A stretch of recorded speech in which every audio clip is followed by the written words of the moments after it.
Hello friends, today's topic is stack. That is a very important data structure to be learned about or to be studied about, and that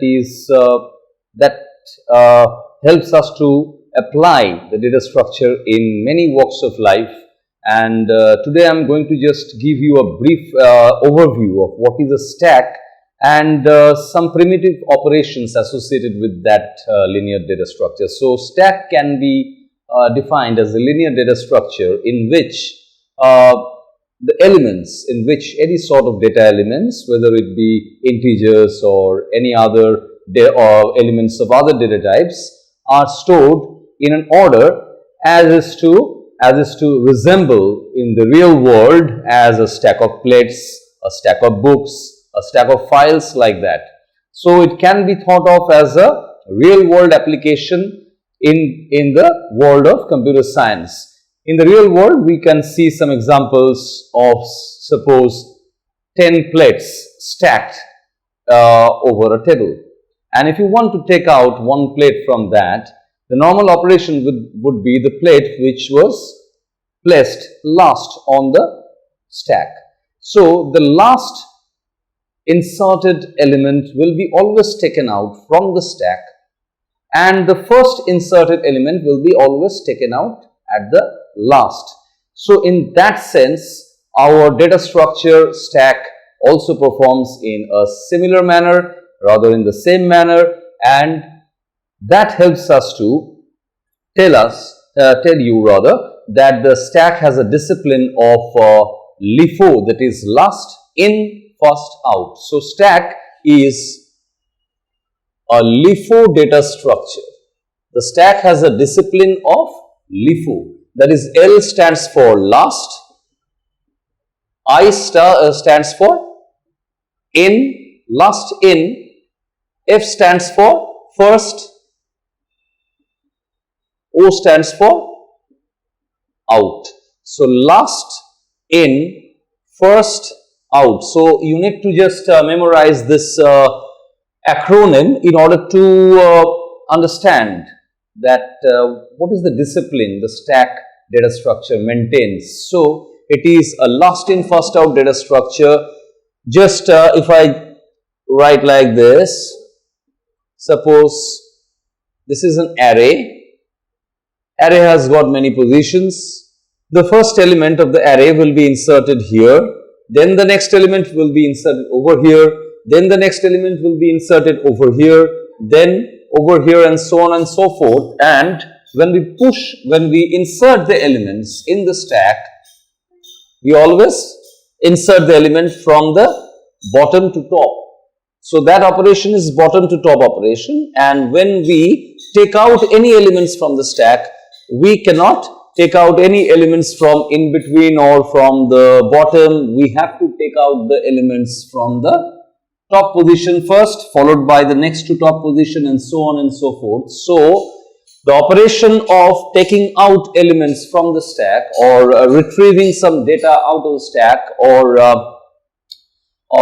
getting rid of any sort of data from the stack is to be applied from top to bottom. So, this always helps us to see and realize what is the discipline of the stack, that is LIFO. Once again, I write this term, LIFO data structure. So, stack is a linear data structure which maintains last in first out discipline, and it contains many elements which can be stored in the form of an array, in the form of a linked list.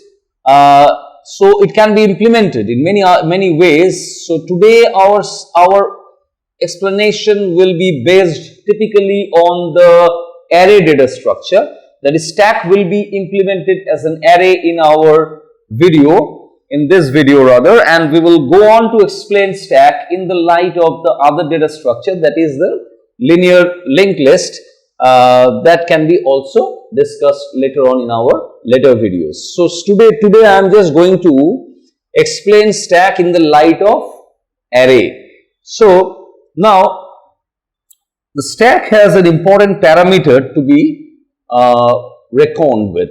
So that parameter is called top. Stack has an important parameter which is called top. So stack can be considered to be an array, a collection of an array and an element which is called top. Why top? Why not bottom? Why not mid? Why not any other thing? Top is something which signifies the top of the stack, because all the operations related to stack, as I have explained you just quite a bit ago, that is the operations of the stack always takes place from the top position. That is, insertion of any element into the stack will always take place on the top of the stack, and deletion of any element or taking away of any element from the stack always takes place from the top of the stack as well. So top is an important parameter related to the explanation of stack or related to the implementation of stack, and this top helps us to implement all sorts of primitive operations pertaining to the stack data structure. So now we can see that the stack can contain an array, a top, and any elements which can be stored in the stack, whether it is a character data type elements, integer data type elements, float data type elements, or any other elements of any other structure it can be. So stack can be defined as a user defined data type, that is a structure in which we can define the structure of the stack in the terms of a structure, or in C programming language we can also implement it as a structure in the C++ language as well. So we are following the C programming code in this data structure class, and in order to define a structure to implement stack, we need to write a piece of code which I will show you just in a moment. But before that, let me tell you another thing, that if stack is like this, if stack is considered to be a linear data structure like I have drawn over here, that is an array. This looks like an array, isn't it? So it looks like an array, but the array is standing in a bottom to top manner. It is just in a straightforward manner I have written this array. I have not written it in the horizontal way, I have written it in the vertical way, so as to make you understand the concept of the stack. We can also imagine the stack to be in this form, that is in a horizontal way. So in order to explain it, or in order to get it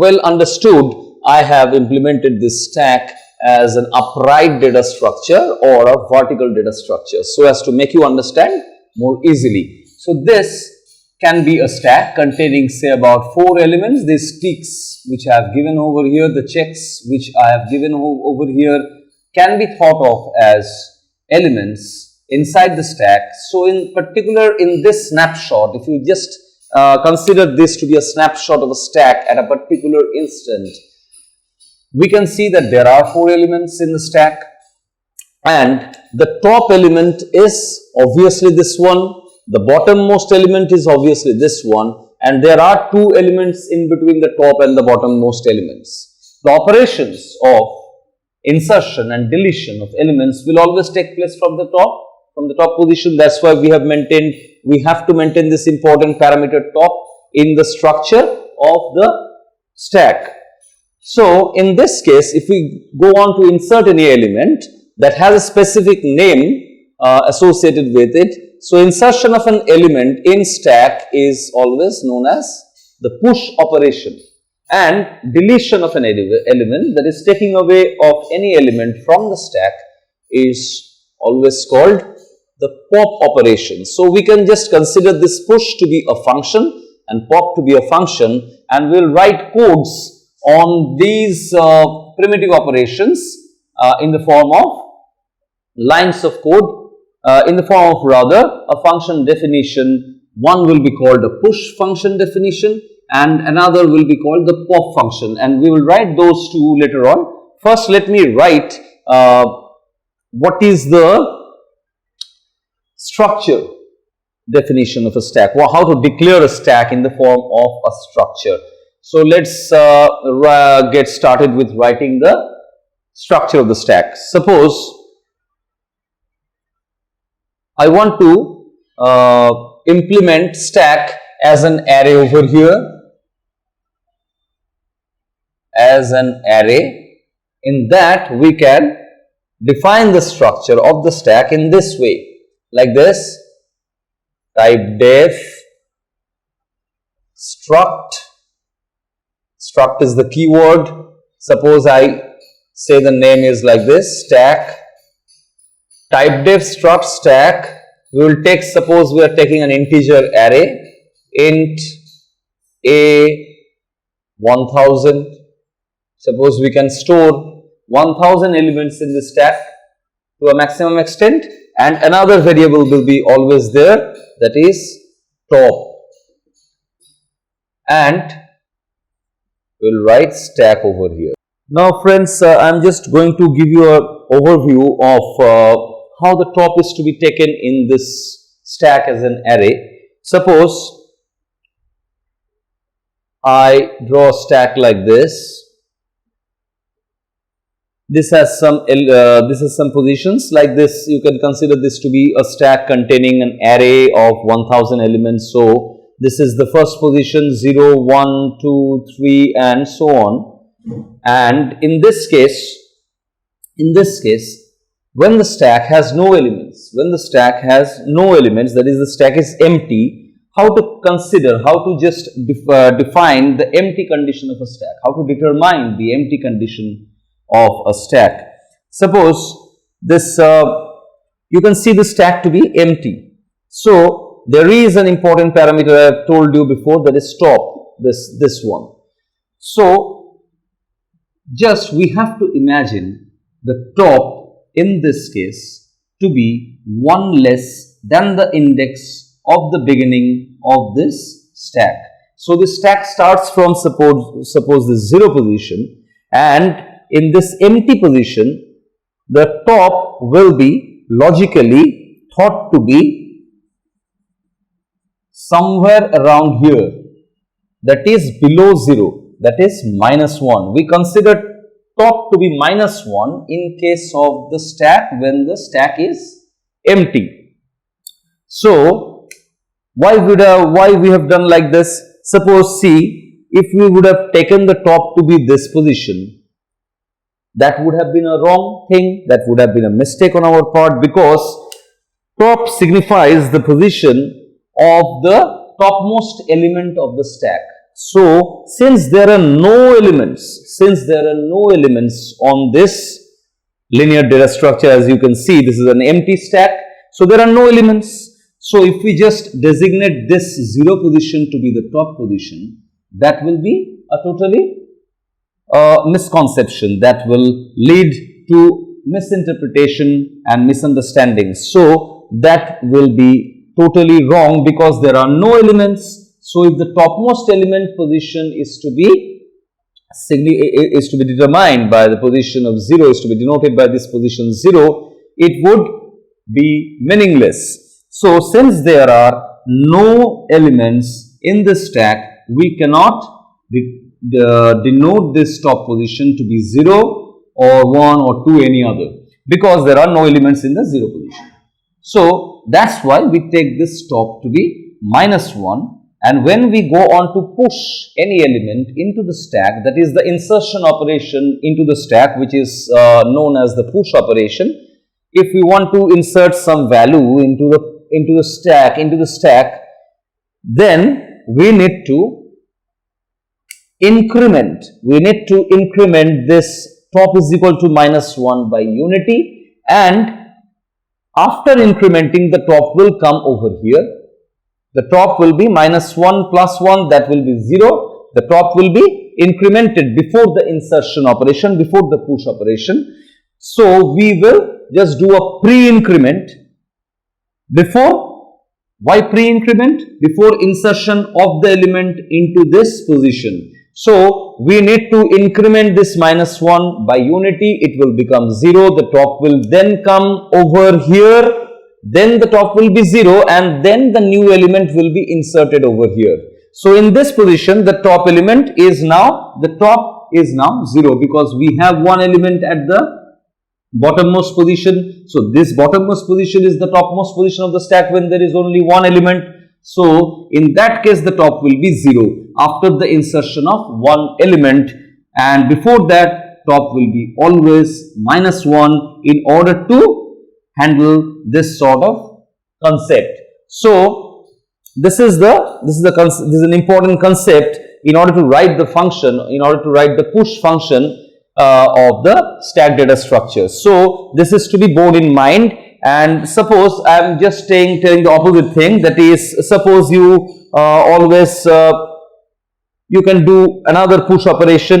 So in that case, you have to again pre-increment the top to this position, create a position over here, then insert another element or push another element. So in this case, the stack contains two elements. After that, if we want to pop any element, if we want to retrieve any data from this data structure, we need to retrieve it in the discipline of the LIFO discipline, which we have explained earlier. That is, if we take out one plate from the stack of plate, we will always take out the plate from the topmost position, not from any intermediate position and not from the bottommost position. So we will take out, suppose if we go on to pop one element or retrieve any data from this stack, we have to pop it from the top position. So this element, that is the element at the number 1 index position, will be popped out first, followed by the element in the index position 0. So suppose in this case, let us understand the operation. Let us try to understand what is happening. This top, we are pushing the element in the top position. We are popping the element from the top position as well. So we require only this important parameter top. So when we push the element, when we pop the element from this top position, we take out the element first. We take out the element first, put it in some variable, and then decrement the top after the pop operation. That is, we cannot decrement the top before taking out the element, because the top will be going to the next lower position. So that will create a confusion, that will create a mistake. So in order to pop, we need to first take out the element, store it somewhere, and then decrement the top by unity. That is, top will be decremented by 1. So this decrement operation during the pop operation is a post decrement operation, and this increment operation during the push operation is always a pre-increment operation. So this is to be borne in mind, friends. That is, pushing operation is associated with pre-increment of top, and pop operation will be associated with post decrement of top. So these are very important points. I am just giving star over here in order to just make a note of the importance of these two concepts. So if you have any doubts or queries pertaining to this, you can well post your doubts and queries into the comment section below so that I can address them. Thanks for watching my video.